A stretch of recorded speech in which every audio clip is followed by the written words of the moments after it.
Fellas, we are back with a treat, and these may be the best fragrances of 2023. And we're back. Listen, fellas, today we have something a bit different, something we haven't done in a while, but something that is necessary. I was driving home the other day and I said, I should stop and see what is in my local store. So I decided to pick up quite a few fragrances, and I figured we would take some time to do some first impressions and unboxings of some fragrances that could potentially be the best fragrances of 2023. I have no idea because I am yet to smell them. There are a lot of fragrances that have come out this year, and I'm sure a lot more will come, but I have 5 in front of me that are sure contenders to be in the mix because they could be great or simply because they dropped in the year of 2023. Now, first up on our list here, we have Ocean Luna Rosa Eau de Parfum. Now, this one is part of the Prada Luna Rosa series, and there's been a ton of great fragrances within this lineup.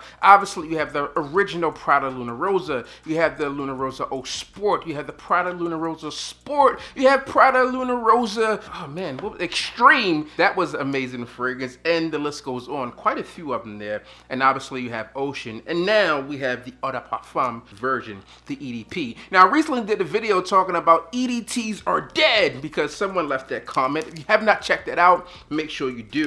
But let's see what this fragrance is all about. Now, if I think back to the original EDT version of Prada Luna Rosa Ocean, I didn't find it to be too oceanic on first spray. It really took some time for it to get there. It was a little deeper and richer than I originally expected, but that is okay. The bottle and the presentation leaned more to the ocean feel than the fragrance did in itself, and we'll see if this one is different. Now, I'm going back to the first impressions there because I have not worn it much since. This is your box. Ooh, fuck the box. I know a lot of you have been waiting for that, all right? Cool, here we go. So the presentation is very similar to what we've seen in all of the Prada Luna Rosa lineup here, and it's clearly labeled here Eau de Parfum, so you don't get it twisted with the EDT, which is very similar in its color. All right, let's do the prime. 1, 2, all right, 2 sprays in, and we're good. That's got nice distribution on that as well. Okay. On first spray, I'm digging this. Yeah, I am digging this. Off first spray, I'm digging this one. This one feels like it is definitely in line to what a spring or summer fragrance would be. More or less meaning that you can wear this one in the warmer environments. Now, what I do find pleasant about this fragrance, and still very much aligned to the original Ocean, is that when I think of oceanic fragrances that have ocean in them, I would think something that's a little bit more salty, but this one doesn't have that, and I think that's really a good thing. With the EDP version, and still with the original EDT, I found it to be a bit thicker than some of the other fragrances that would have that ocean feel, right? And I mean by thicker, I mean by it's less bright than some of those others. So if you think of a Dior Homme cologne, that is bright, it's heavy citrus on that one, it just pops off the skin in a citrus way.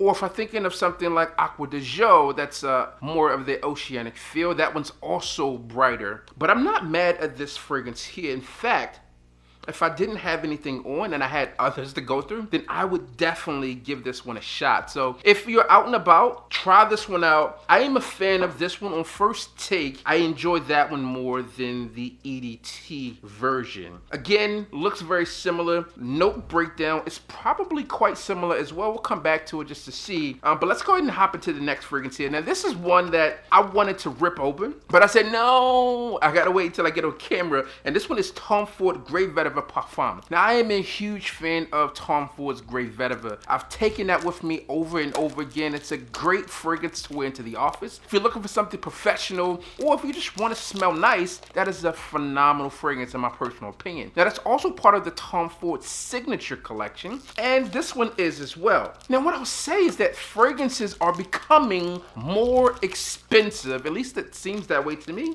than they've ever been, especially for non-niche fragrances.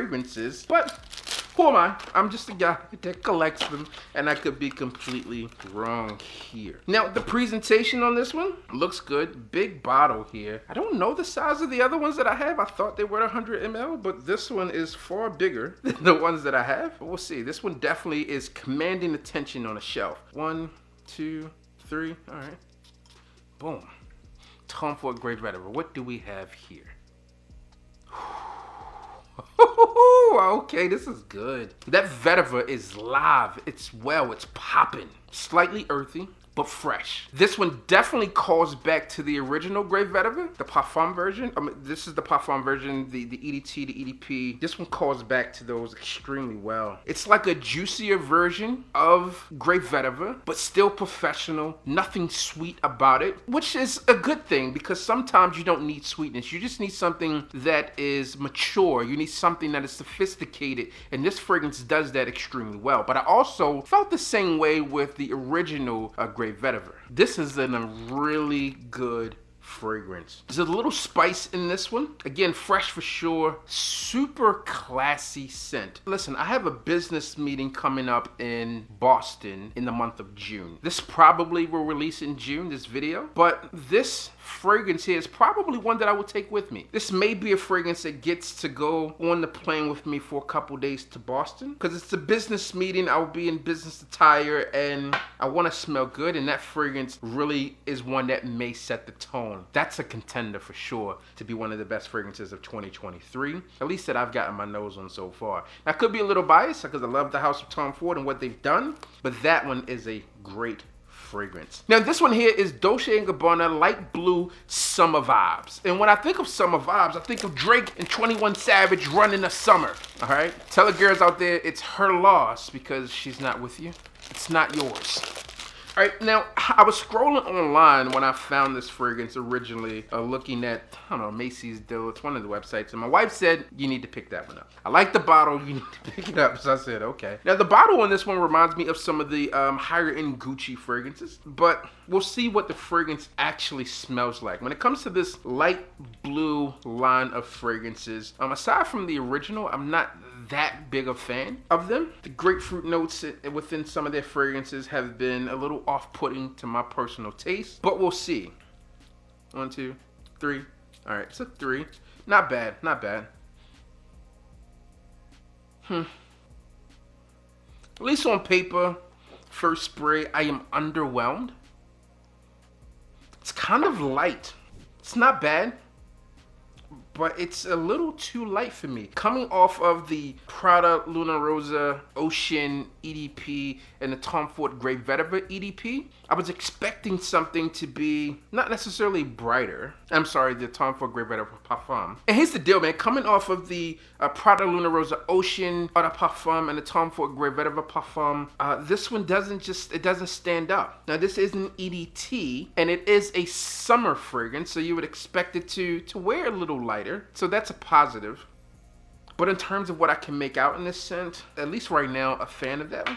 Here's what I'm going to do. I'm going to spray it on skin, give it some time as I go through these other fragrances, just to see how it stands up and competes, because I feel like these others here are really going to be good. Now, next up, we have Azzaro Wanted Eau de Parfum. Now, Azzaro has done a lot of great things. They've a great company. And when it comes down to the Wanted series of fragrances, the original Wanted, Wanted by Night, you know, the Most Wanted Parfum, and any ones that I'm missing in between, they have been on par. And this one here, I would expect this one to be great as well. I will tell you about this one, as I did see this one sitting in the department store, and I said, hey, give me that one. And the bottle itself stood out for, well, an obvious reason. As you can see, this one is almost this chrome-esque bottle, but when you get a closer inspection of the paint job, and it looks pretty cheap. Now, when I compare it to a fragrance like this, it feels in similar proximity, but the paint job does look a little cheap. Not bad. I mean, I'm acting like we're spraying this on a car or something. We're talking about a fragrance here. All right, so this is Azzaro Wanted Eau de Parfum. 1, 2, 3. All right, 3. All right, they've been doing good at priming the pumps here. Yeah, this is a winner.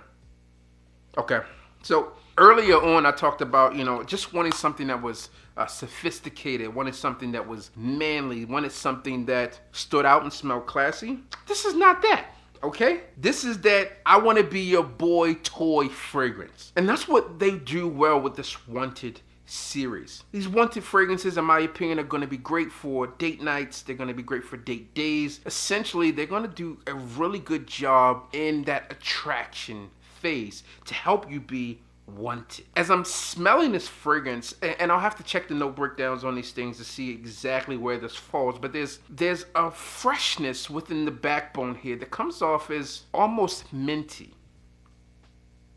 And I really can't say that I've smelled a fragrance within the lineup that had a mint backbone, but there's something that is fresh and really just calls out and says, hey, I'm here. Take note of all of the other stuff that's here, the warm notes here. There's something sweet here. There's likely some type of tonka, cardamom, something here. But there's something that's there, something minty there, like, hey, I'm here. I like this scent here. Now, like I've mentioned, I've been a fan of the Azzaro Wanted series fragrances since they launched, and they've done a phenomenal job of following up, and they've been very intentional in terms of what they've released, where they've done it in a way, in my opinion, that leads you into that sexual, sensual conversation of contenders, for sure. And I think you can really just go deep into what this fragrance house offers. Now, I'll say that it's probably some duplicity across the line to determine, like, hey, I want something to go out in, which would be the best for you. I would say try them on skin, for sure, and determine it from there. All right, now, the last one that we have here is Spicebomb Infrared EDP Parfum. Now, I did a faux pas in a video not too long ago, and I said that this one was released in 2018, and what I was thinking of is a thumbnail that I had of blowing flames like out, and it happened to be Versace Eros Flame, I believe it's called. Yeah, Versace Eros Flame, the red one, and I just got my videos twisted. I think this one came out far after that. I don't want to say the wrong date again. Maybe 2021, maybe 2021, maybe 2020, 2021. I'm not sure. All right. All right. Here we go, man. Spicebomb Infrared. There's a lot of Spicebomb fragrances. They've done extremely well. You got the original Spicebomb. You got Spicebomb Extreme, Spicebomb Fresh. You have Spicebomb Night Vision, Spicebomb Night Vision Eau de Parfum, Spicebomb Infrared, and now Spicebomb Infrared Eau de Parfum. I think I've covered them all. I could be wrong, but I think I covered them all. I know that I own them all in case something came out that I wasn't paying attention to, but I think I got them. Boom. 2.5. Okay. Okay, so I'm getting the chili habanero vibe in this one instantly. The spice is alive and well, if that's what you're looking for, but this one starts off with chili, habanero, likely some pink pepper here, definitely some black pepper. Yeah, that is pepper for sure. The Spicebomb name is hey, if you're looking for a spicy fragrance, that's what you're getting. Now, on paper, these things smell different than they do on skin, which is why I put this one on skin. Not bad. Not bad. This one will have to dry down on me a bit just for me to determine it a bit. When I originally smelled the infrared, I wasn't 100% sold. And then I began to smell it over and over again and dive into it. And it really became a fragrance that I truly do enjoy. Now with this fragrance, if you are not a fan of like habanero, chili, like you get that almost immediately when you spray this fragrance. I'm gonna get another test strip. You get this almost immediately when you spray this fragrance. And that's a nice atomizer on this as well. Yeah, it's there. It's there. Now on skin, that doesn't stay that super chilly long into the fragrance there. As it dries down, I begin to get subtle hints of like this layer of sweetness, but within this fragrance, I am also getting like a callback to the original. And I think you really get that within the entire collection here of what they've offering. You know, those are 5 fragrances that I just picked up. You know what, I'm gonna do one more. I actually opened this one up. I purchased this one a few months ago. Actually, I haven't done anything on it. It's been sitting there, so let me come back to it. I can tell you that I've sprayed this one a few times, and this one is Polo Red Parfum. I'm a huge fan of the original Polo Red. The Parfum version is still good to me as well. Probably not worth the price point. The reason why I say not worth the price point is because the Polo fragrances go to discounters knives so quickly that you can get them for almost half off. But if you are a Polo fan, specifically Polo Red fan, you are going to enjoy this fragrance for sure. Yeah, that's good. Listen, if I'm doing a battle of like red fragrances, although they take very different approach, this is more fresh fragrance compared to this one here. I would go on first sprays, I would go with Polo Red Parfum over Spicebomb Infrared by Vetiver, okay? Just my initial thoughts on these fragrances here. Let me come back around.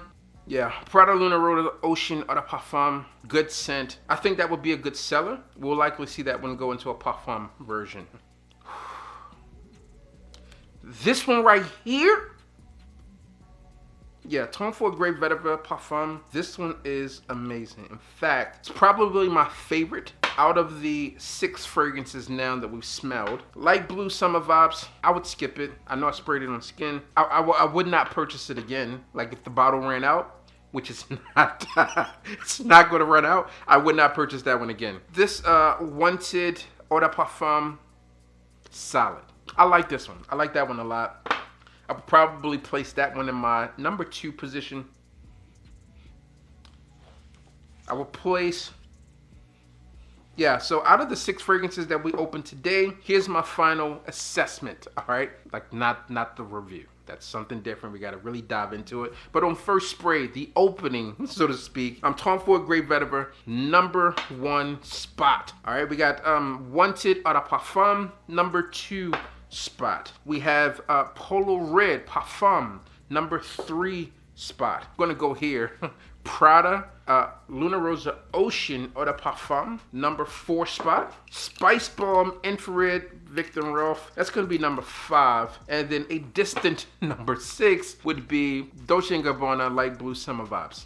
Now, some of these fragrances can be mixed around, in my personal opinion, of how I've smelled them on first spray. But what's really going to determine how these fragrances do and they perform is going to be how they work in the long haul, in the mid, in the dry down, longevity, projection, complement factor. All of those things are going to kind of matter in the final assessment on these scents. But first impressions, there you have it. And I say you have some contenders here. 1 or 2 of them may be the best smelling fragrances of 2023. Let me know what fragrances you picked up from 2023 specifically that you are truly enjoying at the moment. There are others that I picked up for 2023, but these were picked up together with the exception of this one. But that's what I have for you. Listen, that's all I got for you. As always, I'm your boy, Big Beard B. Don't forget to like, comment, and subscribe. Tell a friend that we are back again. And you already know what I need you to do. Just hit the goddamn bell.